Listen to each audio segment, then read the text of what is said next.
Insomnia बा निद्राहीनता एक साधारण रोग हेले भी यह मारात्मक मध्य।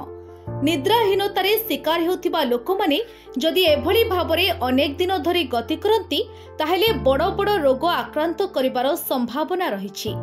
जेते डेरी रे सोइले भी अल्प समय पाई निद होइथाय और शीघ्र निद भांगी जिबा सह लागे जेमिति बहुत समय सोई सारिबा परे निद भांगिला, किंतु वास्तव में देखिबाकू गले बहुत कम समय निद हेबा परे भांगी जाइथाय आ राति सारा निद होई न थाए। सकाळु आलस्य लागि रहिबा सह कोनोसी काम करबाकू इच्छा होई न थाए। एभली लक्षण जदि मास मास धरी लागि रहे ताहेले विभिन्न रोग शरीर को आक्रमण करिबा आरंभ करे। लक्षण शीघ्र निद भांगी जाए, राति रे अल्प समय पाई निद हुए, थरे निद भांगी गले आउ निद हुए नाही। राति रे जणा पड़े जेमिति निद भोग हेबा कथा होई सारिछि, किंतु सकाळे लागे राति सारा निद होई नाही।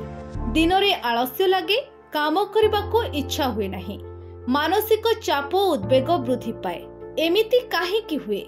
स्ट्रेस, पारिवारिक समस्या, अर्थ समस्या, शिक्षा के सामाजिक आदि क्षेत्र रे कौनसी निर्दिष्ट विषय को नहीं मन अशांति रहिबा सह ताहार समाधान रो बाट खोजी न पाइबा कारणरू सबुबेले टेंशन रे रहिबाकू पड़ुथिबा कारणरू एभली निद्राहीनतार शिकार हेबाकू पड़े। भ्रमण और कार्य व्यस्तता, अनेक लोकंकु प्राय भ्रमण करबाकू पड़िथाय।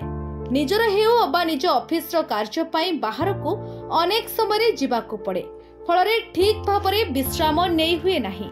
एणु जेतिकी निद्रा हेबा कथा सेतिकी हुए नाही। विलंबरे सोइबा, अनेक लोक आधुनिक जीवनशैली को एभली भाबरे बिताउछंती। सेमाने विलंबरे सोइबा अभ्यास करि देथांती। टीवी किंबा मोबाइल देखि लेट रे सोइबा द्वारा विश्राम नेबार समय कम होई जाए। सकाळे काम थिबारु शीघ्र उठिबाकू पड़े। एहा मध्य निद्राहीनतार आउ एक कारण। राति रे अधिक खाइबा, राति रे बहुत लोक अधिक खाइबाकू पसंद करिथांती। एणु अनेक लोकंकु अधिक खाइबा कारणरू निद होई न थाए। जदि संतुलित भावरे खाइबा और विश्राम नेबाकू गुरुत्व दिया न जाए तेबे निद्राहीनता देखा जाए। प्रतिकार, निद्राहीनतारू रक्षा पाइबा पाई विभिन्न उपाय अवलंबन करा जाई पारे। यह एक रोग नुहे बरं संतुलित जीवनधारा को आमे बजाय न रखिबार परिणाम। जदि टिके सचेतन होई परिले ए सबु बळे बळे दूरेई परिबो। निजर सोइबा समय और उठिबा समय स्थिर करंतु। शीघ्र बिछणा को जाई शीघ्र उठंतु। दरकार पड़िले डाक्तरंको परामर्श नै उत्तम निद हेबा पाई सुषम खाद्य सहित मल्टीविटामिन व्यवहार करंतु। मद